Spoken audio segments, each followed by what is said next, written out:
მადლობას გიხდით, რომ მოხვედით სტუდიაში. საამშვიდობის მადლობა მოწვევისთვის.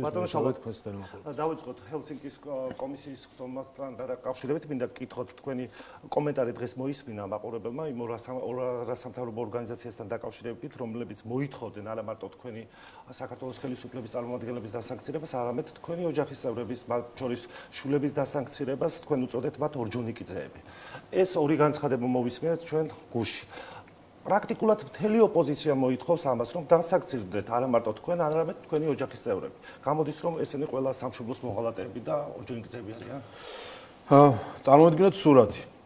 საქართველოს პარლამენტი, ერთ-ერთი კომიტეტის ხდომათა დარბაზი, კომიტეტის წევრები საქართველოს პარლამენტის და მეორე მხარეს ზის ამერიკის ორი მოქალაქე და აძლევს ჩვენებას ამერიკის წინააღმდეგ.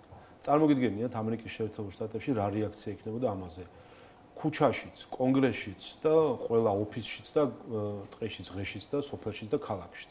რა რეაქცია იქნებოდა ამ ორ ადამიანთან დაკავშირებით და ისინი რომ დაბრუნდებოდნენ ამერიკის შეერთებულ შტატებში. რა იქნებოდა მათ წინააღმდეგ საქმეები თუ ასე შემდეგ. აი ასე შევხედოთ ამ ყველაფერს და მე დავფიქრდეთ, ჩვენ ვინმეზე ნაკლები ვართ თუ ვართ არასრულფასოვანი ერი და სახელმწიფო. როდესაც ხედავთ, რომ ჩვენი ორი მოქალაქე მიდის სხვა ქვეყნის დედაქალაქში და იქაურ ხელისუფლებასთან აძლევს ჩვენებას საკუთარი ქვეყნის წინააღმდეგ. და ზუსტად ეს გააკეთა ამ ორ ადამიანმა და ამიტომაც ვთქვი მე, რომ ჩვენი ვიხილეთ გუშინ ორი მოღალატე და არც ერთი მეგობარი. ვიხილეთ მათ შორის ერთი არასამთავრობო ორგანიზაციის წარმომადგენელი, სოროსის ფონდის და მეორე პარტიის წარმომადგენელი, გიორგი გახარიას პარტიის წარმომადგენელი, პოლიტიკოსი და NGO-ს წარმომადგენელი. დღევანდელი, ასე ვთქვათ, პროევროპული ნაღები, როგორც თავის თავს წარმოადგენენ ხოლმე და აღმოჩნდა, რომ ნახეთ კიდევ ერთხელ ვიზუალურადაც ეს ყველაფერი, რომ საქმე გვაქვს 21 საუკუნის სერგო ორჯონიკიძეებთან. ჩვენ ეს ყველაფერი საქართველოს ისტორიაში გამოვლილი გვაქვს ბევრჯერ. წავიკითხავს ისტორიის წიგნებში, გვსმენია შეიძლება თანამედროვე პერიოდში, ვიცოდით როგორ დადიოდნენ სხვადასხვა ცენტრებში დიდი იმპერიების თუ რა ვიცი სახელმწიფოების, ვისაც შეეძლო გავლენა მოეხდინა ჩუმჩუმად, ტყე-ტყე, ღამე, შეფარულად მიდიოდნენ, ასმენდნენ თავის ქვეყანას, ითხოვდნენ რაზმებს, რომ გაელაშქრათ ქვეყნის წინააღმდეგ. მერე შეიცვალა დრო, მერე დადიოდნენ მოსკოვში. ზუსტად იგივე მისიით, რომ დაესმინათ საკუთარი ქვეყანა ან თავისი კონკურენტი, ჩამოეცილებინათ უცხო ძალის დახმარებით. და დღეს 21 საუკუნეში სხვა ტექნოლოგიები არის და პირდაპირ ეთერში ნახეთ ის რაც ხდებოდა ხოლმე სხვა დროს და ეს ადამიანები ყველა წარსულში ჩაეწერა შესაბამისი ადგილით ჩვენს ისტორიაში სამუდამოდ. ასე რომ ეს ორი ადამიანი ჩაეწერება რა თქმა უნდა როგორც მოღალატე ჩვენი ერის ისტორიაში და კიდევ ერთხელ ერთი სოროსის ფონდის წარმომადგენელი, ანუ ხალხი რომელიც ჩივისო თუ როგორ შეიძლება წარმოვიდგინოთ ისინი უცხო ქვეყნის ინტერესების გამტარებლები არიან. არა თუ ინტერესის გამტარებელი პირდაპირ უცხო ქვეყანაში ჩვენებას აძლევს საკუთარი ქვეყნის წინააღმდეგ და ითხოვს, ხო ნახეთ რა იყო, ითხოვდნენ უცხო ქვეყნის ჩარევას საქართველოს დემოკრატიულ პროცესებში, არჩევნებში პირდაპირ მათ გავლენას ითხოვდნენ. ხა მეტი რაღა ილუსტრაცია სჭირდება ამას და მეორე ნახეთ პოლიტიკოსი, გახარიას პარტიის წარმომადგენელი, იმ პარტიისა, რომელიც შეიქმნა ერთადერთი დანიშნულებით, ღალატის დანიშნულებით. ან მთელი არსი ბუნება იმ პარტიის არის ღალატი სპეციალურად იმისთვის, რომ მართველი გუნდიდან წაეყვანათ ადამიანი და ეს როგორც ღალატის მაგალითი, ასე ვთქვათ, ჩამოეყალიბებინათ პარტია. ასე რომ ხედავთ ერთი NGO-ს წარმომადგენელი, ერთი პოლიტიკოსი და ორი ადამიანის ღალატი პირდაპირ ეთერში და სამწუხაროდ ასევე დავინახეთ, რომ იმ დარბაზში საქართველოს მეგობრები ნაკლებად თუ ვინმე იყვნენ. მათ შორის ნახეთ გასაოცარი განცხადებები გაუთვითცნობიერებლობის, მაგალითად ყოფილი ელჩის განცხადება, რომ თურმე საქართველოს უკრაინასთან შედარებით იმდენად დასავლური არ არის, ეს უბრალოდ თან ელჩი იყო საქართველოში და ნუ ხა წარმოგიდგენიათ ადამიანი რამდენად რევოლუციაზეც საუბრობდა ეს. ხო, ეს მე უბრალოდ რამდენად არიციან საერთოდ რასთან, ვისთან აქვს საქმე საერთოდ, თორსა ვსაუბრობთ ქართველებზე, საქართველოზე, მის ისტორიაზე და თუნდაც ევროპულ ინტეგრაციაზე საქართველოს სად არის უკრაინასთან შედარებით დღეს მათ შორის და სად იყო სულ მთელი ამ პერიოდის განმავლობაში თავისი მიღწევებით. და მეორე საუბარი რევოლუციაზე. და ეს გარკვეული ათამაშება მაიდანთან, რაც ძალიან ამ ბოლო პერიოდში პოპულარული გახდა, და მათ შორის დღესაც მოვისმენთ ერთ-ერთი NGO-ს GISAK-ის წარმომადგენელი, რომ ძალიან კარგი თუ მაიდან იქნება. ძალიან კარგი თუ 120 ადამიანი დაიხოცება რუსთაველის პროსპექტზე. აი ამას გვეუბნება ამ NGO-ს წარმომადგენელი და ამას გვეუბნება ყოფილი ელჩი საქართველოში, რომ კარგია ეს ყველაფერი. ანუ რა ედარდებათ ესე უყურებენ ჩვენი სისხლი, ჩვენი ხორცი, ეს არაფერი არ არის, ეს სანახაობაა ვიღაცისთვის ტელეეკრანზე, რომელსაც შეიძლება შემდეგ რა სცენარებით უყურონ და ეს ყველაფერი ჩვენ ოღონდ გავლილი გვაქვს. ჩვენ დახოცილების გვინახავს რუსთაველის გამზირზე და გვინახავს ომების გვინახავს ამ ქვეყანაში და სამოქალაქო ომების გვინახავს და ვინ რა იცის ვისი ხელიერია კიდე ამ ყველაფერში. ვინაიდან აი ასეთი განცხადებები კეთდება დასავლეთიდან, არჩევნები ძალიან მალე იქნება, თქვენს იქაც რომ თქვა დამკვირვებლები იქნებიან იქ ჩვენი წარგზავნილიო, შეიძლება რომ არჩევნების ლეგიტიმაციასთან დაკავშირებით შემდეგ რაღაცა პრობლემები იყოს, თუ ასე მიზანმიმართული განცხადებები კეთდება იქიდან დღეს შეიძლება რომ ველოდოთ ოქტომბრის ბოლოს. როცა ასეთ საპატივცემულო დაწესებულების კედლებში დღეს გუშინ უფრო სწორედ, ხო? 2024 წლის ივნისი გვაქვს უკვე. ისმენ განცხადებას, რომ სააკაშვილი არის არასათანადო მოპყრობის ობიექტი და არის პოლიტპატიმარი, ეხლა მაშინ ყველაფერი შეიძლება ითქვას. აქ ჩვენ ვერ ვიქნებით იმის იმედად, რომ ვიღაცა ასე ვთქვათ ობიექტურად რაღაცებს შეაფასებს. მაგრამ ჩვენ ვართ იმის იმედად, თუ როგორი არის ჩვენი დემოკრატიული ინსტიტუტები, როგორია ჩვენი საარჩევნო სისტემა და როგორი მდგრადი არის და მედეგი არის მათ შორის გარე ჩარევების მიმართ. არჩევნებსაც შეეხება მათ შორის ამიტომაც შემოიღეთ ჩვენ ელექტრონული მთვლელები, რომ არავის აღარ მისცეთ იმის საშუალება, რაც გააკეთეს 2020-ში, როდესაც რაღაც ფურცლების ფრიალით შედეგების გაყალბება სცადეს. ამას ჩართული იყვნენ არასამთავრობო ორგანიზაციები, მათი დონორები და კიდევ ერთხელ გავიმეორებ, რომ პარალელურ დათვლის შედეგები დღეს უკვე ვიცით დადასტურებულად, რომ სამართლებრივ არჩევნებმა იცოდა, რომ ეს შედეგები იყო მცდარი, ერთი თვე მცდარ ინფორმაციას ავრცელებდა და ამით აყალბებდა შედეგებს ყოველ დღე, როდესაც ამტკიცებდა, რომ სწორი იყო. ეს იცოდა მისმა დონორმა USAID-მ და ამას უმალავდა როგორც მოსახლეობას, ისე ხელისუფლებას. მათ შორის მე მქონდა პირადად შეხვედრა მაშინდელ USAID-ის ერთ ხელმძღვანელთან, რომელიც პირდაპირ თვალებში გვიყურებდა და მოგვატყუა, რომ ყველაფერი სწორი არის და შემდეგ გაირკვა, რომ ამ ადამიანმა ძალიან ყველაფერი კარგად იცოდა. 9 დეკემბერს აი ეს ტყუილი გითხრა პირდაპირ თვალებში, რომ გადამოწდა აუდიტი ჩატარდა, ყველაფერი სწორია და იქ უბრალოდ ხელმძღვანელი რაღაცებს არასწორად კომენტირებს და ერევა ლაპარაკის დროს და 11 დეკემბერს აღიარეს, რომ შეცდომა იყო. ამიტომ რა თქმა უნდა, როცა ესეთი გამოცდილება გვაქვს, ჩვენ ყველაფერს რა თქმა უნდა ეჭვის თვალით უყურებთ ამ ხრივ და ყოველთვის მზად ვართ იმისთვის, რომ ვემზადებით იმისთვის, რომ სწორედ ეს ელექტრონული მთვრელებიც ამის ნაწილი არის, რომ არავის არ მიცეთ საშუალება, რომ გაგვიყალბოს შედეგები და თუნდაც დავიცვათ, რა თქმა უნდა, ჩვენი აურჩევლების ხმები. მანამდე ეს კანონიც, რომელიც თქვენი ხელმოწერით შევიდა გამჭვირვალობის შესახებ, სექტემბერში ამოქმედდება, ხო, სრულყოფილად.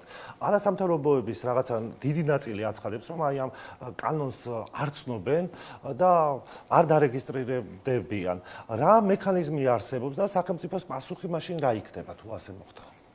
ჩვენ ვცხოვრობთ სამართლების სახელმწიფოში, სადაც ყველამ უნდა დაიცვას კანონი. ვიღაცა შეიძლება არ მოსწონს, რომ ავტობანზე არის სიჩქარის შეზღუდვა, მაგრამ თუ გადააჭარბებს, შეუძლია გადააჭარბოს. ეს თავისუფლებასაც აქვს, მაგრამ დარღვევის შემთხვევაში არის ჯარიმა ამაზე. აქაც ესე არის, შეუძლია არ დარეგისტრიროს ახლა, მაგრამ ამის გამო არის ჯარიმა და ამას უნდა შეეგუონ და უბრალოდ და თავარი რა არის, რომ ეს კანონი არის და პარლამენტი კანონებს იღებს ხალხის ნების შესაბამისად, ამ კანონს აქვს 80% ხარდაჭერა ხალხი ჩვენი მოსახლეობისა, რაც შეეხება გამჭვირვალობას და თავდაცვით კანონს 60% მოსახლეობისა მხარს უჭერს. ეს არის ხალხის ნება, რომელიც შემდეგ გარდაიქმნა კანონად. ეხლა, როდესაც ამბობ, რომ ხარ საზოგადოების გინდა იყოს სამოქალაქო საზოგადოება და იყოს საზოგადოების წარმომადგენელი და შენ საზოგადოებას პატივს არცემ, მის კანონებს პატივს არცემ და იქვე არც იმასწენ პატივს, რომ იყო ანგარიშვალდებული და გახსნილ საზოგადოების მიმართ. ეხლა რაზეა საუბარი? ეს აქედან დასკვნები შეგვიძლია გამომიტანოთ, ეს არის ჩვეულებრივი კონსალტინგური ფირმები, რომლებიც ემსახურებიან თავის დონორებს და მეტი არაფერი.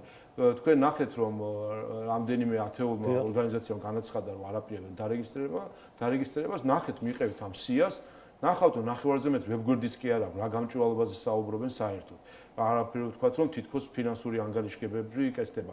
დონორები, მათ შორის ამ 2 თვის განმავლობაში ზოგიერთი დონორი რომ იტყუებოდა, რომ ყველაფერი გამჭვირვალეა, ყველაფერი ცნობილი არის. იდის და ნედის არც ერთი გრანტი არ არის არსად ასახული რეგისტრირებული. ასე რომ ეს პრობლემა ჯობია რომ ასე ვთქვათ ამას ჩახედონ თვალებში და შვიდად მიყვნენ ხა ყველაფერს აღარ არის დრო ემოციების და დაცხრა ემოციები ხედავენ თვითონაც რომ ხალხის გარეკვა ამ ყველაფერში დღეს დაანონსებული ქონდათ გრანდიოზული აქცია ეხლა მოვდივარ პარლამენტიდან და ნუ რაღაც რამდენიმე ათეული ადამიანი იყო შეკრებილი იმიტომ ყველა მიხვდა რომ იყო აბსოლუტურად ცარიელ ადგილზე წამოწყებული კამპანია. ბატონ შალვა, დაახლოებით აი თუ არის დათვლილი რა თანხა შეიძლება იყოს, რომელიც აი ესე დამალულია, დაფარულია და არ იცის საზოგადოებამ. ეს რამდენიმე მილიონზე არის საუბარი თუ აი თუ შეგვიძლია დაახლოებით აი თქვა ციფრი წელიწადში შეიძლება რამდენი მილიონი იყოს, ან 1000 იყოს, ეს რამე გაანგარიშება არის ამის? თული ამას ასეთი ინფორმაცია არავის არ აქვს, ვისაც შეიძლება საბოლოო ჯამი გამოტანილი იქნეს. აქ იმდენად მოცულობაზე არ არის საუბარი, რამდენადაც შინაარსზე არის ასეთი დაფინანსებებისა. ჩვენ შიგ-და-შიგ შემთხვევით ვარკვევთ, რომ თურმე აღმოჩნდება, რომ ევროკავშირით ფინანსდებიან პოლიტიკური პარტიები, ევროკავშირის ფულით ფარულად ფინანსდებიან პოლიტიკური პარტიები, ამერიკის შეერთებული შტატების ბიუჯეტიდან ფარულად ფინანსდებიან პოლიტიკური პარტიები, ფინანსდებიან რადიკალური ჯგუფები, ფინანსდებიან მათ შორის ის ჯგუფები და ადამიანები, რომლებიც ტერორით არიან დაკავებული, ახლა ურეკავენ პოლიტიკური თანამდებობის პირებს და ემუქრებიან. ხედავთ 84 ტყვით კეფაში დაგვემუქრა ევროკავშირის ბიუჯეტი და დაფინანსებული ადამიანი და დღეს იყო საუბარი ევროკავშირის ელჩს ჰქონდა ინტერვიუ, ერთიც არ ახსენა საერთოდ, რომ ის წუხს, რომ ევროკავშირის ფული მიედინება იმ ადამიანის ჯიბეში, რომელიც 84 ტყვით დაემუქრა კეფაში პოლიტიკური თანამდებობის პირებს. არ ვიცი, ეს რა ევროპა არის, საერთოდ მე ვერ წარმომიდგენია. მე ასეთ ევროპას ჩვენ ასეთ ევროპისკენ არ მივისწრაფით, ვინც ტყუის ფულების თუ ტყვით დამუქრებელ ადამიანს აფინანსებს. არა და ეს არის ფაქტი. ევროკავშირის ბიუჯეტით ფინანსდებიან ასეთი ადამიანები. ამიტომ სამწუხაროა საერთო ჯამში, რომ დღესდღეობით ევროკავშირის და ამერიკის შეერთებული შტატების დაფინანსების საკუთარ თავთან ასოცირებას აკეთებენ ისეთი ჯგუფები, რომლებიც საქართველოში რადიკალიზმს, ტერორს ამკვიდრებენ და მათ შორის არიან ჩართული ანტისახელმწიფოებრივ ქმედებებში, მათ შორის დეზინფორმაციაში ჩართული. სხვათა შორის ტერორზე და მუქარაზე საუბრობს ოპოზიციაც, რომ აი მათ ემუქრებიან, რომ სადარბაზოებთან ხვდებიან. მეორე მხარესაც ხედავთ მართველი გუნდის დეპუტატებზე გარკვეული თქვა ნინო წილოსანის განცხადება იყო, იქ ვაკის პარკში იყო ინციდენტი. საერთო ჯამში ამით ხო მთლიანად ქვეყანა ზარალდება. რა მექანიზმი არსებობს, ან როგორ შეიძლება აი ამ სიტუაციის თავიდან აცილება, რომ რაღაცა პოლარიზაციის დონე დაიწიოს? საქმე იმაშია, რომ ეს ესთეტიკა სწორედ შემოიტანა სწორედ იმ ჯგუფმა, რომელიც თავის თავს ასოცირებს რაღაც პროევროპულობასთან და რომელსაც სამწუხაროდ ზოგიერთი დასავლური პოლიტიკური ჯგუფები ასოცირებენ თავის თავს მათთან. ნაციონალური მოძრაობა არის ევროპის სახალხო პარტიის წევრი. და ჩვენ ნახეთ, როგორი პატივი არის ხოლმე მათ მიმართ, მიხეილ სააკაშვილის სახელდაგვარს ცარიელ სკამზე როგორ დებენ ხოლმე ადამიანს, რომელსაც წამების სისტემა შექმნა, ყველაზე დიდი პარტიული გაერთიანების საპატიო წევრი, ასე ვთქვათ, არის და მას პატივს მიაგებენ. და ზუსტად ნაციონალური მოძრაობა არის ის საერთოდ ჯამში ჩვენ როცა ვსაუბრობთ რადიკალიზმზე, ეს ნაციონალური მოძრაობაა კრებსითა. ნაციონალური მოძრაობა არის, ვინც დაამკვიდრა ადამიანის ღირსების შემლახველი სისტემა, როცა იყო ხელისუფლებაში და ვინც დაამკვიდრა ოპოზიციაში ყოფნის დროს ასევე ტერორი, სიტყვიერი და ვერბალური, ასე ვთქვათ, ძალადობა სხვა ადამიანებზე. მედიითაც გაიხსენეთ ეს მედიის უხეშიანება, საიდან შემოვიდა. გავიხსენოთ ვინ იყო, მათ შორის ერთ-ერთი კონკრეტული ხან ჟურნალისტი როა, ხან პროკურორი, ხან პოლიტიკოსი ადამიანი, რომელმაც ზუსტად ეს ტერმინოლოგიები შემოიტანა და თავიდან შოკის მომგვრელი იყო და მე შეაგუეს ყური, შეაჩვიეს მთელი საზოგადოების, რომ ბილსიტყვაობა და ასე ვთქვათ, ასეთი ტერმინოლოგია და სიუხეშე და ადამიანის ბულინგი მედიის საშუალებით ჩვეულებრივი არის. ხო დღეს ჩართავ და ისეთი ნიაღვარი გადმოედინება და ამას შესციცინებს მთელი ასე ვთქვათ დონორთა კოჰორტა, როგორც დამოუკიდებელ მედიას. და მე იპიპში მაგიდას და სკამს გამოუყოფენ ხოლმე. აი ეს არის წაახალისა ზუსტად აი მე დასავლურმა ჯგუფებმა წაახალისეს ძალადობრივი ესთეტიკა საერთო ჯამში საქართველოში და ესეც ამიტომ ვამბობ რომ სამწუხაროა რომ დღესდღეობით ეს ტერორი, ძალადობა, ბულინგი ასოცირდება ევროპულ დაფინანსებასთან და ევროპულ ჯგუფებთან. ეს არის სამწუხარო შედეგი, ამიტომაც არის მნიშვნელოვანი, რომ ეს პასუხისმგებლობა აიღოს თავის თავზე ევროკავშირმა და მისმა ყველა სტრუქტურამ და იყვნენ ამ მხრივ ბოლო-ბოლო მოიქცნენ როგორც ჩამოყალიბებული ორგანიზაცია, რომელიც არ დაუშვებს ფარულად ხარჯვას ფულის. ბოლომდე რაზე ვსაუბრობთ, ხომ სირცხვილია საერთოდ ვსაუბრობთ იმაზე, რომ ევროკავშირის ფული საქართველოში ფარულად სპეცსამსახურების მეთოდებით იხარჯება. ეს არის ფაქტი. ანუ ისე რომ ანგარიშვალდებულებას არ აქვს არც საქართველოს მოქალაქეებს, არც ევროკავშირის მოქალაქეებმა არაფერი არ იციან. ზოგიერთ ელჩებს აქ რო ვეკითხები, წარმოდგენა არ აქვს იდი როგორ ხარჯავს აქ ფულს. იგივე საკეთებს ამერიკის დემოკრატიის ფონდი, ნედი საქართველოში, რომელიც ასევე ფარულად იადებს. აბა რატო არის ასეთი ვთქვათ ერთმანეთის მიყოლებით ეს განცხადებები? თუ არ იციან, მაშინ რატომ აკეთებენ იმ განცხადებებს, რასაც აკეთებენ ბატონო? ანუ მე საბოლოო ჯამში იცით და აქამდე თუ იყო მიამიტობა, გაურკვევლობა, ანუ ამ ეს ყველაფერი და ამაზე მე საუბარი ყოველ ჯერზე მქონდა. ერთი წელი ინტენსიურად ვსაუბრობ ამაზე დონორებთან, მათ შორის ევროკავშირის სხვადასხვა წარმომადგენელთან, ევროკომისია იქნება თუ ევროპარლამენტი. და ყველასთან რაღაც თავის კვრა და გაგება არის, მაგრამ შედეგი ნული არის და მე როგორც ხვდები, ეს არის რაღაც სტრუქტურები, რომელიც აწყობს ზოგიერთ ჯგუფებს ევროკავშირში თუ სხვა რომ არსებობდეს რაღაც ფარული ყულაბა, რომლითაც სხვა ქვეყანაში გაქვს გარკვეული თავისუფალი ხარჯვის შესაძლებლობა და პოლიტიკურ პროცესებზე ზემოქმედების შესაძლებლობა. ამიტომ ეს არის სამწუხარო, ეს არის ყველაზე ანტიევროპული ქცევა, რითაც დღეს ევროკავშირის ზოგიერთი ესეთი ინსტიტუცია, მათ შორის ევროპის დემოკრატიის ფონდი არის დაკავებული, რომელიც ფაქტობრივად პოლიტიკურ კორუფციაში ხარჯავს ფულს.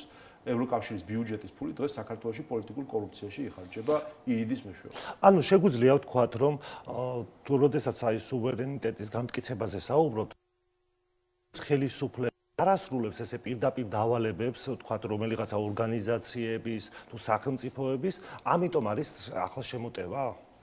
ზოგადად იცი ყველას ეკომფორტულება, როდესაც ყავს მეორე მხარეს იქნება ეს ადამიანი, ორგანიზაცია თუ სახელმწიფო, რომელსაც ადვილად იყოლიებს იმ პირობებზე, რომელიც მას აქვს. ევროკავშირის გარკვეული ბიუროკრატიული კავშირია და რა თქმა უნდა, იქ ნებისმიერ ბიუროკრატს, საშუალო დონის ბიუროკრატსაც, თვითონ ადვილი არის, რომ თავისი ჩეკლისტი ეგრეთ წოდებული რაც აქვს, ადვილად გაიაროს შენთან, თქვას რომ გააკეთე ეს და შენ თავს დაუქნევ და ის ამითი გაბედნიერდება. ეს ბიუროკრატის ბედნიერება ამაში გამოისახება, რომ მას არ სჭირდება საკითხების ახსნა და პირდაპირ დაყვებია. მაგრამ როდესაც საქმე ეხება სუვერენ სახელმწიფოს და ყველა შევახსენებ, ჩვენ არ ვართ ევროკავშირის წევრი ჯერ. ჩვენ არ გვაქვს არანაირი, ასე ვთქვათ, ვალდებულებები იმ ხერხს, რომ ბიუროკრატს თავი უქნიოთ ყველაფერზე, ხო? ხო, საუბრობთ მოლაპარაკებებზე და თანასწორ ურთიერთობებზე. აქ ეხა ბიუროკრატი როცა მოდის პარლამენტთან და არჩეულ წარმომადგენლებთან და ეუბნება რომ შენ ან ასე გააკეთებ, ან ასე და ასე გააკეთებ და რო ეკითხები კი, მაგრამ აი აქ შენ ვერ გავაკეთებ, იმიტომ რომ აი ეს პრობლემა არის. აუ ხსნი ეს რატო არის საჭირო. ამაზე რომ საერთოდ არ მოყვება, იმიტომ რომ ეზარება, ასე ვთქვათ, ჩაყვეს რაღაც დეტალებს, ჩამოწერილია ქსია, ვიღაცამ ერთხელ დაადგინა სია და იმ სიას უნდა მიყვე, ნუ პირობით ვსაუბრობ ხამ სიაზე. ამიტომ რა თქმა უნდა, როდესაც ჩვენ ხალხის როგორც ხალხის წარმომადგენლები ასე ვსაუბრობთ და რაღაც საკითხებზე ვეთანხმებით, რაღაცაზე არ ვეთანხმებით, შეიძლება ვიღაცისთვის ეს დისკომფორტი არის 12 პუნქტთან დაკავშირებითაც ეს იყო, ხო? მაგრამ ეს არის სწორედ სუვერენიტეტის საკითხი. ჩვენ ევროკავშირში გვინდა მივიდეთ სახსალავათი. ჩვენ არ გვინდა იმდენად ვიჩქაროთ, რომ ფეხები წავიმტრიოთ და ცხვირი წავიმტრიოთ ამ გზაზე და არა და ამ გზაზე გვაყენებდნენ ჩვენ 2022 წლიდან მოყოლებული. ამ გზაზე გვაყენებდნენ ის ევროპელები, რომლებიც ჩვენგან ითხოვდნენ მაგალითად სანქციების დაწესებას რუსეთისთვის, როგორც წინაპირობას, რომ ეს იყო ჩვენი წილი, რომ ევროკავშირის საგარეო პოლიტიკურ, ასე ვთქვათ, კურსში ჩამჯდარიყავით სანქციებს, ამას ითხოვდნენ პირდაპირ. და ჩვენ ესო გავაკეთებინა ცხვირის კიცებს და ფეხებსაც ყველაფერს წავიმტრევდით და ეგეთი ევროკავშირი რადგან თუ კი დამტრეულები მივედით. ოღონდ მივიდოდით, რა თქმა უნდა მივიდოდით, ოღონდ დამსხროლები, ომგადატანილები, ეკონომიკა ჩამოქცეულები და მე ვიქნებოდი ბედნიერი და ევროკავშირის დროსაც ვაფრიალებით. ოღონდ ჭრილობებიანი ვიქნებოდით და ჩვენ თქვით რომ არა არ გვინდა ამ ჭრილობების მიღება ჩვენ საკმარისად გავიარეთ ეს ყველაფერი მე გვეუბნებოდნენ სააკაშვილის გამოშვებასთან დაკავშირებით ნახეთ რა ზეწოლა იყო ხო აბსოლუტური შარლატანები რომლებიც ჩართული იყვნენ ამაში ეგრეთ წოდებული ამერიკელი ექიმები რომელსაც ვითომ ნობელის პრემიის ლაურეატები იყო რაც აღმოჩნდა რომ იყო აბსოლუტური ტყუილი ჩემს დემარშიც ხო იყო ხო ის ტყუილი ნობელის პრემიის ლაურეატი არის თითქოს და ნუ შარლატანები აბსოლუტურად ვინ ჩამოვიდნენ აქ და ამბობდნენ რომ მოწამლეს და რკინა და მეტალი და არ ვიცი ატომური ბომბი იყო რამის ორგანიზმში შეყვანილი ამ ყველაფერს ხო აი დღეს თან როგორი ტყუილი იყო ისეთი კი არა რომ დიაგნოზში რაღაცა გრამაჟებს გვატყო აი უბრალოდ მამალი ტყუილი რასაც ქვია დღის იწვი ქართველებს გეუბნებოდნენ რომ აი ეს კაცი წამების ქვეშ არის და ვიღაცა რაღაცებს ცუც აჭმევს ან ასმევს აი ეს გვატყუებდნენ და გეუბნებოდნენ ხალხო თქვენ ახლა ხართ არასრულფასოვანი ქვეყანა ჩვენ ვინაიდან ჩამოვით უცხოეთ და გეუბნებით თქვენ რომ ასე და თქვენ ახლა თავი დაგვიქნიეთ და დაიჯერეთ ეს ყველაფერი იმიტომ რომ თქვენ ხართ არ გაქვთ ახლა იმის და დაგვეთანხმოთ ყველაფერში აი ეს ხდებოდა ყველაფერი პოლონელ ელჩებზე თავი გაიგიჟეს დახულ კარს მიღმა დიდი ხანი მიდიოდა ამაზე ზეწოლა რომ ჩამოსულიყვნენ ეს ელჩები მათ შორის აქაო ელჩები ექიმები ელჩები ჩართული იყვნენ ამ ყველაფერში რომ რაიმენაირად ჩამოიყვანეთ ეს პოლონელი ელჩები და ნახეთ ეს ექიმები და ნახეთ რისთვისაც ჩამოვიდნენ აქ რომ სამარცხვინო სპეცოპერაციას ატარებდა იქ ერთ-ერთი ექიმი რომელსაც წინდით გაქონდა ნიმუში ხო და წავიდეთ რა ალტერნატიული დასკვნა სად არის დასკვნა ერთი ბოლოს ვეღარ ვიხილეთ საბოლოო ჯამში ელჩების დემარში როდესაც მივიდნენ იუსტიციის მინისტრთან და ევროკავშირის სახელით დემარში გამოაცხადეს და ორ კვირაში სტრასბურგის სასამართლომ თქვა რომ ეს დემარში იყო აბსოლუტური ტყუილი და ფარსი იმიტომ რომ არანაირი საჭიროება მისისადმე გადაყვანის ან ასე შემდეგ არ არსებობდა ჯანმრთელობის ხო რანაირი პრობლემა არ იყო და მათ შორის ერთ-ერთ შეხვედრაზე სადაც სხვადასხვა ელჩები იყვნენ პირდაპირ იუსტიციის მინისტრს ამენით ელაპარაკებდნენ კი მაგრამ რომ მოკვდეს რომ რაღაცა მოვიდეს პირდაპირ შანტაჟი და ასე თქვათ რაღაც აპოკალიფტური სურათის დახატვა მიდიოდა რატო უნდა მოკვდეს რატო უნდა რამე უნდა დაემართოს როდესაც ადამიანი თავის თავს იზიანებს ხო და ასეთ ბანალურ ჭეშმარიტებებს ხსნიდით და ამ ყველაფერში ევროპა უყურებდა და პირიქით ასე ვთქვათ ჩვენ აი ამ შიგნით არეულობას თვალს უხუჭავდა და გარკვეულწილად ხელსაც უწყობდა ამ ყველაფერს. ამიტომ ჩვენ ევროპა ძალიან არაევროპულად მოგვიქცა ბოლო 2 წლის განმავლობაში. ყველანაირად. ვენეციის კომისია ბატონო შალვა ვენეციის კომისიასთან მოვისმენთ თქვენი განცხადებები რომ აცდენილი იყო კომისია თავის ვთქვათ კომპეტენციას რბილად რომ ვთქვათ რა შეიძლებოდა მაშინ მოსულიყო რა ზეწოლის ქვეშ შეიძლებოდა მოქცეულიყო ვენეციის კომისია მაშინ ხო ერთ იმას დავასრულებ ევროპა ჩვენ მოგვექცა ყველაზე არაევროპულად ბოლო 2 წლის განმავლობაში ამას არაფერი საერთო ევროპულ ღირებულებთან არ ქონდა როგორც ევროპა ჩვენ გვექცეოდა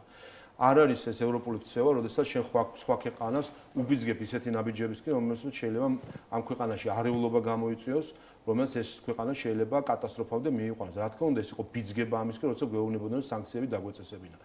არ არის ეს ევროპული ქცევა, როდესაც შენ სხვა ქვეყანაში ფარულად სპეცსამსახურების მეთოდებით აფინანსებ რადიკალურ ჯგუფებს და პოლიტიკურ პარტიებს და ერევი პოლიტიკურ პროცესებში. ევროპასთვის, იმ ევროპისთვის, როგორც ჩვენ წარმოგვიდგენია, ყოველ შემთხვევაში ეს ევროპულ ღირებულებას აცილებულია და ასე გვექცეოდა ზუსტად ბოლო 2 წელიწად ნახევარია ევროპა ჩვენ. ასე რომ, რა თქმა უნდა, აქ ბევრი რამე არის გამოსასწორებელი ევროკავშირის მხრიდან საქართველოსთან დაკავშირებით და მათ შორის ამ გამჭვირვალობაზეც ვამბობთ, აი, ხო ცნობილია, რომ ევროპის დემოკრატიის ფონდი არასაჯაროებს თავის ფინანსებს ფარულად აფინანსებს პარტიებს, რადიკალურ ჯგუფებს. ყველა მიცის და ამაზე არსებობს თანხმობაც გარკვეულწილად, რომ ეს ესეა. რატომ არასწორებენ ამას? რატომ? აი რა არის ხა მართლა ბოლო-ბოლო ის ხო არ ვართ თან კანდიდატი ქვეყანა ვართ ახლა უცხოც ხო არ ვართ არა ბოლო-ბოლო მოგვეპყრონ როგორც კანდიდატ ქვეყანა ცოტა ესე იგი შესაბამისი პატევით ხომ ჩვენს ხომ თავი დავიფასოთ მოკლედ აი არ ვიცი აბსოლუტურად აბსურდამდე არის ეს ყველაფერი მისვე ნაცვლად ამისა გვესმის რაღაცა მუქანარნავი განცხადებები ვიზა ლიბერალიზაციასთან დაკავშირებით ხედავთ ევროკავშირის წევრი ქვეყნების საგარეო საქმეთა მინისტრებს რომლებიც გამოდიან დემოკრატიულად არჩეული ხელისუფლების საწინააღმდეგო მიტინგზე. აი საწამოდგენია ხარ, რომ ჩავიდეს ჩვენი რომელიმე ოფიციალური პირი ან ტალინში, ან ვილნიუსში და იქ ოპოზიციის მიტინგებს დაესწროს. ახლა რა ტონი იქნება? საკანონმდებლო ორგანოში დააკრიტიკეს. ამას აკეთებენ, იმიტომ რომ რა დაბალი ღობებგონი ვართ ვიღაცებს, მართლა უყურთ რა. ვიღაცებს წარმოდგენა აქვს, რომ ჩვენ რახან ჩვენ და ესეც ამბობენ, რომ თქვენ გინდათ ევროკავშირში ჩვენ ხო არ გიწევთ, ამიტომ ჩვენ როგორც გეუბნებით, ისე უნდა გააკეთოთ და ნუ აი არ ვიცი ეს ანუ აბსოლუტურად შორს არის ეს ევროპისგან ზოგიერთი ევროპელის ქცევა და აქ ჩვენ რა თქმა უნდა ესე ვერ მივიღებთ, რომ ვიღაცამ გითხრას მე ვარ ევროპა და ჩვენ ვართ ნახევრად ევროპა. ზუსტად იგივე ევროპა ვარ ჩვენ, როგორც ისინი და შეიძლება ზოგიერთზე ცოტა მეტი ევროპაც ვართ. ამიტომ რა თქმა უნდა ჩვენ არ ვაპირებთ, რომ აქ ვიღაცას ზედმეტად მივცეთ საშუალება, რომ ჩვენ ხალხს ასე ზემოდან დახედო. რაც შეეხება ვენეციის კომისიას, ცალკეული დასკვნები და ახლა ველოდებით კიდე რამდენიმე დასკვნას, ყველაზე დიდი იმედგაცრუება ზოგადად რაც არის ბოლო პერიოდში ვენეციის კომისიის დასკვნებიდან გამომდინარე და მე ახლა ვენეციის კომისიის დასკვნებს არამხოლოდ პოლიტიკაში ყოფნის დროს, არამედ მანამდეც ვეცნობოდი და ვიყავი გარკვეულწილად ჩართული ამ სფეროში, არის ის, რომ სულ უფრო მეტად და მეტად სამართლებრივი დასკვნები დან გადადის პოლიტიკურ დასკვნებამდე და რეკომენდაციებზე. ანუ გეუბნება არა იმას, რომ მაგალითად ამ კანონთან ან სხვა საკითხებთან დაკავშირებით, იმას კი არ გეუბნება, რომ ეს ეწინააღმდეგება რაიმე, არ ვიცი მე, მუხლს ან რაღაც საკითხს ასე ვთქვათ, არამედ გადადის პოლიტიკურ მიზანშეწონილობის საკითხებში და განსაზღვრავს რა არის პოლიტიკურად კარგი და მიზანშეწონილი. მათ შორის მაგალითად საარჩევნო კოდექსთან დაკავშირებით დასკვნა რაც ჰქონდათ კოალიციურ უმრავლესობასთან დაკავშირებით და ოპოზიციურ მოადგილესთან ერთი სიტყვა არ იყო ნათქვამი, რომელიმე ქვეყანაში არის თუ არა ასეთ რაღაც არ არსებობს. არსად რომ კოალიციური უმრავლესობით იყოს და ოპოზიციური მოადგილე, ერთი სიტყვა არ იყო ნათქვამი, იყო რომ აი თქვენთვის შეიძლება ეს იყოს კარგი და ანუ საიდან იციან რა შეიძლება იყოს ჩვენთვის კარგი, იმიტომ ამას იურისტის კომპეტენცია არ ყოფნის, სამართლებრივი დასკვნას ვინც აკეთებს. ამას მაშინ სჭირდება პოლიტოლოგის კომპეტენცია, რომელიც მათ შორის რაღაც სოციოლოგიური კვლევებს დაეყრდნობა, რაღაც ემპირიულ კვლევებს დაეყრდნობა და აქედან შეიძლება დაასვას კონტექსტისთვის რა არის კარგი. ამიტომ ეს პრობლემა გარკვეულწილად აქვს ვენეციის კომისიის დასკვნას. და ასევე მინდა პრეზიდენტთან დაკავშირებით კითხოთ, აი ეს ქარტიის საკითხი, გუშინ იყო რამდენიმე პარტია იქ მისული, რამდენიმე არ მივიდა. საბოლოო ჯამში სალომე ზურაბიშვილმა ღია თქვა, რომ აი ამ პროცესებში ის უნდა იყოს ლიდერი. თქვენ როგორ წარმოგიდგენიათ, აი გაერთიანების შემთხვევაში რა შეიძლება მივიღოთ, თქვათ, ოქტომბერში არჩევნებზე და არ გაერთიანების შემთხვევაში რამდენად არის დღეს იმის შესაძლებლობა, რომ გაგიშვათ ოპოზიციამ ხელისუფლება. უბრალოდ ყოველისა კიდევ ერთხელ ხაზგასწვრივ ვთქვათ, რომ ქალბატონი სალომე ხელმეორედ უკვე მე რამდენჯერ არღობს კონსტიტუციას, ვინაიდან პრეზიდენტს არ აქვს უფლება ჩაერთოს საარჩევნო კამპანიაში, დასახოს საარჩევნო გეგმების, სტრატეგიების, შემდეგ მთავრობის დაკომპლექტების შინაარსობრივი საკითხები და ასე შემდეგ. არ აქვს. კონსტიტუციას ეწინააღმდეგება.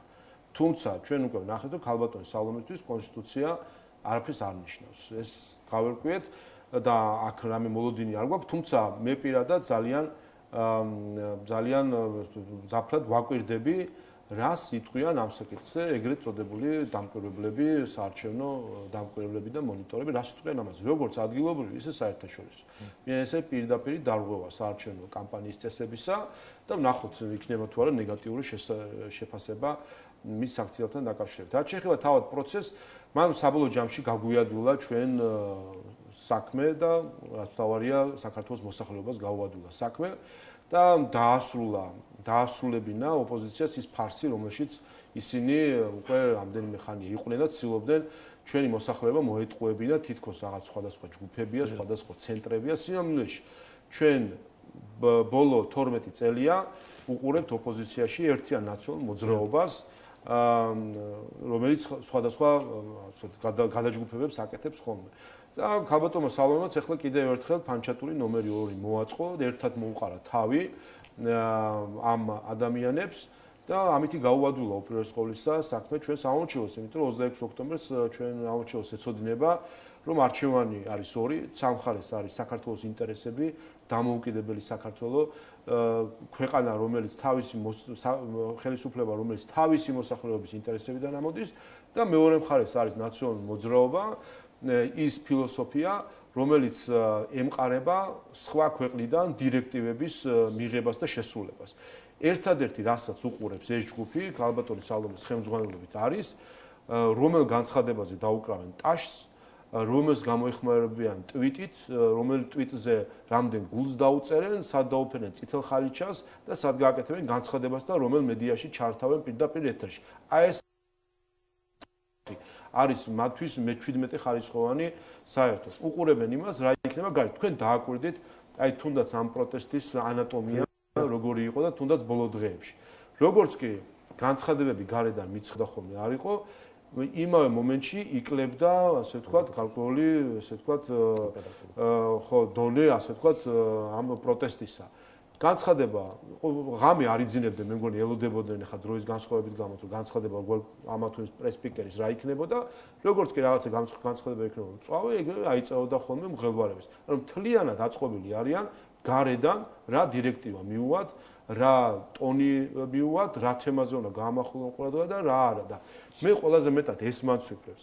აი როგორც ბილსიტყვაობა, სიძულვილისენა, ბულინგი შემოგვაჩვიეს მედიით და რაღაც საჯარო კომუნიკაციაში შემოგვაჩვიეს და გახდა თითქოს ჩვეულებრივი, აი ეს შემოგვაპარეს ქვეყნის ღალატი როგორც ჩვეულებრივი მოვლენა. თურმე და არც ცხენიათ, ამის წინ ქალბატონმა დეკანოიძემ თქვა კიდევაც, როდესაც მას შევახსენენ, რომ ის თანამშრომლობს უცხო ქვეყნის სამსახურებთან, იმისთვის რომ საკუთარი ქვეყანაზე სანქციები გამოიწვიოს, თქვა რომ კი, თანამშრომლობ და კიდევაც ვითანამშრომლობ. წარმოგიდგენიათ 20-30 წლის წინ ვინმეს ესეთი რამე რო ეთქვა, რომ მე უცხო, რა მნიშვნელობა აქვს ვისთან ამერიკა იქნება, გერმანია თუ რუსეთი, რა მნიშვნელობა აქვს? როგორც არ უნდა ითანამშრომლო რუსეთის სპეცსამსახურებთან, ისე არ უნდა ითანამშრომლო ამერიკის სპეცსამსახურებთან, როცა შენი ქვეყნის პატრიოტი ხარ. აი მაშინ ვერ ერკვევიან ეს ხალხი. ამ ხალხს გონია, რომ კარგი და ცუდი უცხო ქვეყნების სამსახური შეიძლება არსებობდეს. სინამდვილეში ერთადერთი მეგობარი, რომელიც ყავს ამ ქვეყანას, არის საკუთარი ხალხი. ეს არის ერთადერთი მთავარი მეგობარი. ეს უნდა დაიმახსოვროს ყველა, ასე ფუნქციონირებს ნებისმიერი თავმოყარე ქვეყანა. და ბოლოს უნდა კითხოს ოჯახური ღირებულებებისა და არასრულწლოვანთა დაცვის შესახებ კანონი, რომელიც თქვით რომ მიღებული იქნება აი ამ მოწვევის პარლამენტში, ოპოზიციაში აცხადებენ რომ ეს პრობლემა დღეს ქვეყანაში არ დგას საერთოდ და ხელოვნურად არის ეს კანონი შემოტანილიო. რა გადაუდებელი აუცილებლობა იყო ბატონო შალვა ამ შემთხვევაში? უბრალოდ ჩვენ დავანიჭეთ კონსტიტუციური კანონის პროექტი, რომელიც პარალელური განხილვის პროცესში იქნებოდა, იცით რომ მქონდა რეგიონებში შეხვედრების 11 შეხვედრა 5000-მდე მოქალაქეს შევხვდით 10 სხვადასხვა რეგიონში და სრული მხარდაჭერა აქვს ამ კანონ პროექტს სრულად, როგორც კონსტიტუციურს, ისე ამ პაკეტს და თქვენ ნახეთ რომ 17 მაისს როდესაც ოჯახის სიწმინდის დღე გაიმართა, ეს იყო ფაქტობრივად სახალხო რეფერენდუმი ამ თემასთან დაკავშირებით, ვინაიდან ზუსტად ეს თემა იყო მაშინ განხილვის საკითხი და მაშინ მათ შორის საპატრიარქო ტახტის თანამოსაყდე მეუფე შიომაც ამ საკითხზე განცხადება გააკეთა და ხალხის რეაქცია და მხარდაჭერაც ვნახეთ. ანუ პირველი ეს არის თუ კი გამჭვირვალეობის კანონი ეს იყო ყველაზე ქართული კანონი, ეს პაკეტი და ეს კანონი არის ყველაზე სახალხო კანონი, რომელსაც აქვს სრული მხარდაჭერა ჩვენი მოსახლეობის. რაც შეეხება საჭიროებას. ჩვენ ხედავთ ერთი ტენდენციებს სოფლიოში რაც არის და აიხსნა სემინარი მოგმართა ქალბატონებო და ბატონებო და შემდეგ იქვე თქვა რომ აი ესეთი მიმართვები უნდა დავივიწყოთ, ვინაიდან მნიშვნელოვანი არის რომ სქესისგან ნეიტრალური ტერმინები გამოვიყენოთ ადამიანების მიმართვის დროს, ვინაიდან არ ვიცით ადამიანი შეიძლება თავის თავს რომელ სქესს მიაკუთვნებს ან აიდენტიფიცირებს მიუხედავად იმისა, რომ ბიოლოგიურად გასაგები არის რომელი სქესის წარმომადგენელია. აი დღეს ჩვენთან საქართველოში თელავში კახეთში ჩატარებულ სემინარიდან მოტანილი ამბავი არის ეს ყველაფერი. ასე რომ რა თქმა უნდა ეს არის ის საკითხი, რომელიც საქართველოში უკვე შემოდის ზოგ საკითხებში ძლიერად, ზოგ საკითხებში თუმცა ზოგი ამბობს რომ ეს ცენზურის დაწესება არის თქვენი ოპონენტების მხრიდან. პირიქით ცენზურა ზუსტად ის არის რომ ვიღაცამ აგიკრძალოს რომ მიმართო ისე როგორც ენობრივი წესები მოითხოვენ, იმას რომ ქალს მიმართო ქალად და ასე შემდეგ. ეს და ამას აგიკრძალავს და გეტყვის რომ რა სხვა ნეიტრალური ტერმინები უნდა გამოიყენო, ეს არის ზუსტად ცენზურა. ანუ გიგრძალავს შენ ბუნებრივ საუბარს და ენობრივად გამართულ საუბარს და გიწესებს შემოაქვს რაღაც ხელოვნური ენა. ქართული ენა საბედნიეროდ ამ მხრივ იმდენად ასე ვთქვათ დაცული არის იმ მხრივ ჩვენ არ გვაქვს სქესის რაღაც ვთქვათ დაბოლოებები მათ შორის სიტყვებში და აქედან გამომდინარე არ არის ის გამოწვევები რაც შეიძლება არსებობდეს თუნდაც ინგლისურ თუ გერმანულ ან სხვა ასეთ ენებში, მაგრამ ეს პრობლემები არის ერთი მხრივ, მეორე მხრივ არის საგამომთხვევრო დაწესებულებებში შეტანა მასალებისა და განსაკუთრებით არასრულწლოვანებთან და ამაზეც არის სხვადასხვა უკვე ინფორმაცია, როგორც სკოლამდელი აღზრდის, ისე ზოგადად საგამომთხვევრო დაწესებულებებიდან, როდესაც მიდის ამ თემების შეტანა და სხვა ქვეყნებშიც არის მათ შორის გამოწვევა და იქაც არის კანონმდებლობა ამასთან დაკავშირებით და სხვა ეს საკითხები, რომელიც მოწესრიგებული არის. ამიტომ რა თქმა უნდა ეს არის გამოწვევა და ზუსტად იმიტომ რომ ჩვენ არ დავდგეთ მალე იმ მდგომარეობაში რომ მოგვიწიოს ბანალურ საკითხებზე მსჯელობა და მტკიცება იმისი რაც დღეს მიგვაჩნია ჭეშმარიტებად მნიშვნელოვანია რომ აქედანვე საკანონმდებლო საფუძველი ჩაიყაროს ამას. აქ მნიშვნელოვანი არის ოპოზიციის რეაქცია. ხედავთ ჩვენო ისინი გაყუსულები არიან და ვერც იქით ვერც აქეთ რაღაც ვერ აფიქსირებენ პოზიციას. ხო, ეს ბოიკოტი შველით, მაგრამ არის სხვა ჩვენს ბოიკოტი მნიშვნელოვანია საზოგადოებას კიდევ ერთხელ აუხსნათ. არ არსებობს ბოიკოტი ასეთი, რომ მე გაბრაზებული ვარ და არ ვივლი პარლამენტში. ბოიკოტი არის ჩვენი რეგლამენტის მიხედვით უცხადება კონკრეტულ საკითხს პლენარულ სხდომაზე. ანუ რომელიღაცა კონკრეტულ საკითხის განხილვას შენ აპროტესტებ და იმ საკითხს აპროტესტებ და იმდენად აპროტესტებ, რომ იმ საკითხის განხილვას არ ესწრები. თუ კი ისინი ბოიკოტს გამოუცხადებენ ამ კანონს. ამას რა თქმა უნდა ითქმება, რომ ზუსტად ამ კანონს უცხადებენ ბოიკოტს და შემდეგ მათი გამორჩეველიც განაჩენს გამოუწეს. იცით რატო არიან გაყუსულები? იმიტომ ძალიან კარგად იციან, რომ თუ იტყვიან ისინი, რომ ამ კანონს არ ეთანხმებიან, საკუთარი ამორჩევლებისგანვე მიიღებენ ისინი შესაბამის რეაქციას. მაგრამ თუ იტყვიან, რომ ამ კანონს მხარს უჭერენ, თავისი პატრონებისგან მიიღებენ უკვე რეაქციას და როგორც ჩანს, მათ უფრო დიდი შიში აქვს საკუთარი მფარველების და პატრონების ვიდრე საკუთარი ამომრჩევლების და ეს არის ყველაზე დიდი ტრაგედია. აი ეს იყო მთავარი ტრაგედია 2012 წლამდე მდგომარეობის ნაციონალური მოძრაობისა. მთავარი პრობლემა ის კი არ იყო ისინი რას აკეთებდნენ და რას არ აკეთებდნენ. მთავარი პრობლემა იყო, რომ ისინი პატრონებზე დამოკიდებული იყვნენ და ამიტომაც აკეთებდნენ იმ ყველაფერს. იმიტომ რომ მათ ხალხის მიმართ კი არ ქონდათ ანგარიშვალდებულობა.